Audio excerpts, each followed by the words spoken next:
Sento Apache. Some of you may be aware that last fall I lost my companion, my four-legged pet, Diesel. And I wanted to share something with you if you're interested in this type of video. He and I were together for 6 years, and he was my second of his breed, which is the Pitbull breed. He was mixed. He had Labrador Retriever in him. And before he came to be with me, I had the opportunity to have my purebred Pitbull Terrier. And the story to how she came to be with me is pretty neat. First of all, I need to go back to decades earlier where I got her in 2015. Decades earlier, I had a friend who had a pit bull, and his name was Rocky. And I just loved him. And even all those years, this would have been in the 80s, all those years ago, this breed had, even that time, a really bad rap. And I just couldn't understand how that could be. He was absolutely precious. I loved this dog, and I always wanted a pit bull. I had been a cat person, so I hadn't really been, I hadn't had the opportunity to have dogs. So fast forward to 2015, and I had a friend who rescued a 9-month-old pit bull puppy. And the story was that she had come from a home where the young man was going to fight her. She had papers, and she was living with him, and then he had cause to move in with his mother. And she discovered what her son, the young man, was going to do. And so she happened to work with my friend's daughter, and they rescued the puppy. And they had her for a few weeks, and then there was an altercation with her dog, who she had had for many years. And it just was something where it wasn't going to work out. And so my friend had come to me and said, "Would you like a pit bull?" And I was so excited. I said, as long as I can be the home that she needs. So I knew somebody who recommended that I look into Cesar Millan, and I watched everything that I could possibly get my, hands on to learn for free.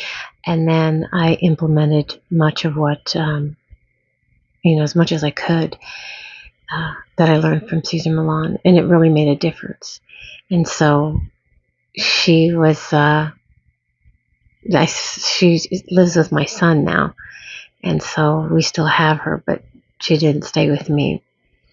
But then while I had her, I was at a yard sale, and they were moving out of town, and they needed to find a home for their pit bull lab mix. And this was Diesel, and beautiful brindled, 72 pounds of mocha caramel pit bull lab, adorable. And I fell in love, and I fell in love hard. And so we had him, and then my other dog, and it was just wonderful. And then I ended up taking him and moving down south, and then we had our time together, and he just the best companion.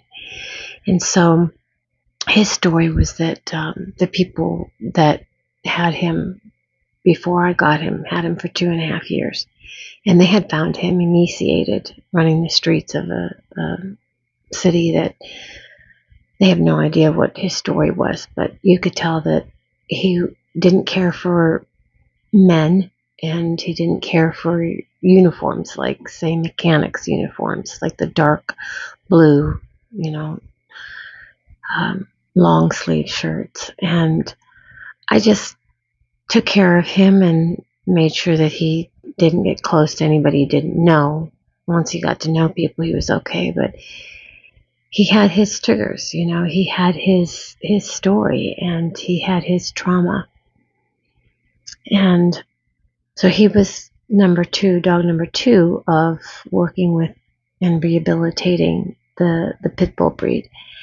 And so then he passed away, and I couldn't imagine having another dog. But about a month and a half later, I really wanted that companionship, and I missed it. So we went to, this was really hard, went to the pound.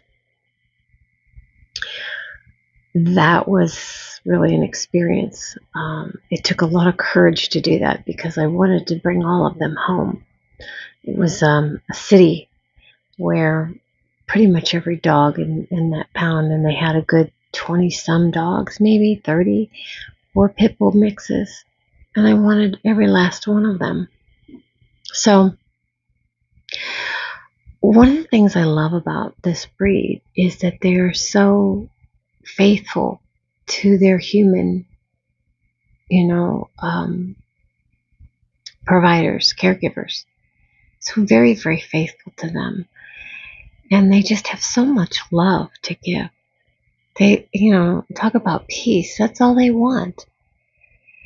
And, my first dog, they had started fighting her. And so we had to rehabilitate her. It wasn't too difficult. In time, to this day, you have to handle certain things because, well, it's just tough. They're a breed that it's sad that this happens to them. It's sad that this is what's taken and done to them, and you can rehabilitate and love a lot of that out of them in certain circumstances.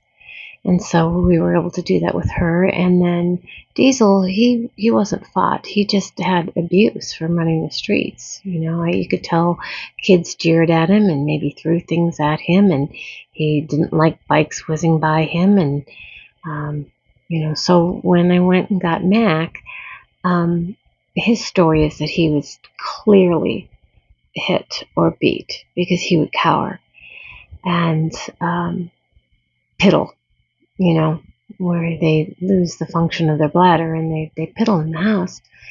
And so within the last 4 or 5 months that we've had together, he's really, really come a long way. And he barely ever does the piddling. It still happens sometimes. He does not cower. He will get very, very, he'll shake like a leaf when he gets around men too close, when we're out on our walks. And so, he's come a long way.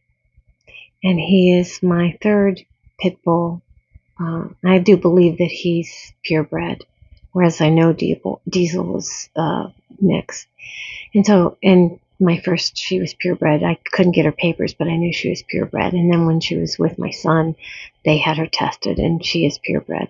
And I'm pretty sure that Matt is too, but I haven't had him tested. Just so loving. They so want to please you. They do not want to disappoint you. And that's the thing. You can convey so much with disappointment that these dogs, that's all they really need, is to know that you're disappointed. You don't have to be rough with them. You don't have to. Gentleness and consistency goes a long, long way. So I just wanted to speak on that, and Mac has come so far. Such a good dog, so well behaved, and so wants to please and be loved, and just enjoy peace and calm and kindness and love, the things that enrich all of our lives. So I wanted to share that with you. Santa la pace, feel the peace. Thank you.